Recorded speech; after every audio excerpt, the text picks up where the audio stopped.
Thomas, and today we will be making a video about a bunch of different base recipes, almost, though not really, that you will probably use a lot while baking or cooking. I'm probably going to do a bunch of different separate videos and then just piece them all together to make one bigger video on some of the most important little topping things that you might use while baking or cooking.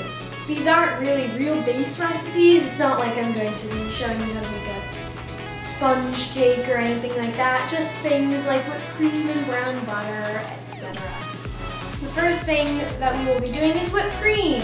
This video isn't going to have any of those little ingredients, special equipment things, since all the recipes require different things. But you're going to take an electric mixer, and then you're going to take some heavy cream, and then you're going to pour in as much heavy cream as you want.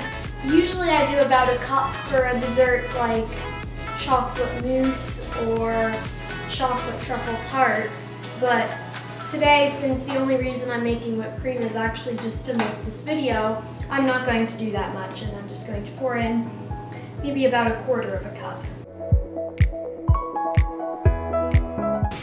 Now you can take some sugar.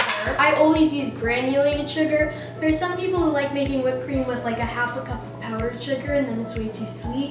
So I wouldn't do that. I would just use like a spoonful of sugar. And then if you want, you can also add a little bit of vanilla. Just a teeny bit, maybe 1/4 teaspoon. And then you can beat that on high until you start to see soft peaks. It'll start to get a little foamy after a while. When it starts to look like this and leave tracks in it, you know it's almost done. You can turn it off and test it by just taking your whisk attachment and seeing if it sticks. They should be soft peaks, not stiff ones, but we're not quite there yet.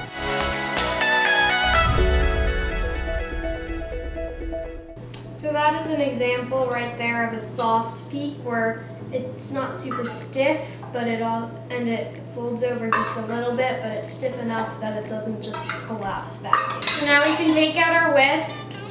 After taking out your whisk, you can take your bowl out.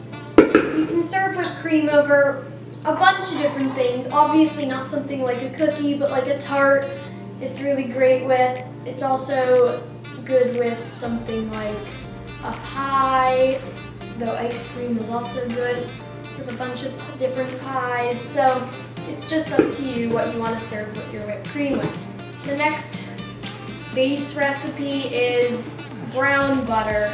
I've done a video on using it in brown butter chocolate chip cookies. However, I also like to use it as like a pasta sauce or something like that. So you can just use it for a bunch of different things. Since right now I have actually no purpose for brown butter, I will just play the part of the brown butter chocolate chip cookie video where I make brown butter. Put 10 tablespoons of butter into a saucepan. Place that over medium-high heat. Melt the butter, and then continue stirring to make brown butter.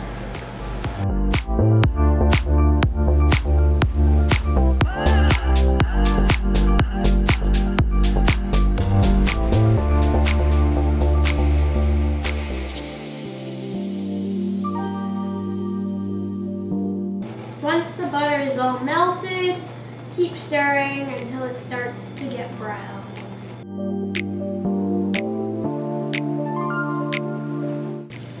After a little while, you will notice your butter starting to foam. Keep stirring. That just means that it is getting closer.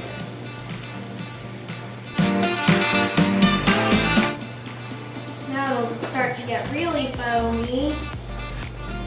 Even if you can't really see what's going on, keep stirring until you start seeing the brown lines. So you can see here, it's starting to get a little darker, and when you stir that, you can sometimes see a bit of butter coming away from there. That means it's really close. Now you can see more of the brown butter, which means it's pretty much done. Okay, that's it for now, but I'm probably going to cut this bit out since I'm probably going to add more later. Bye-bye.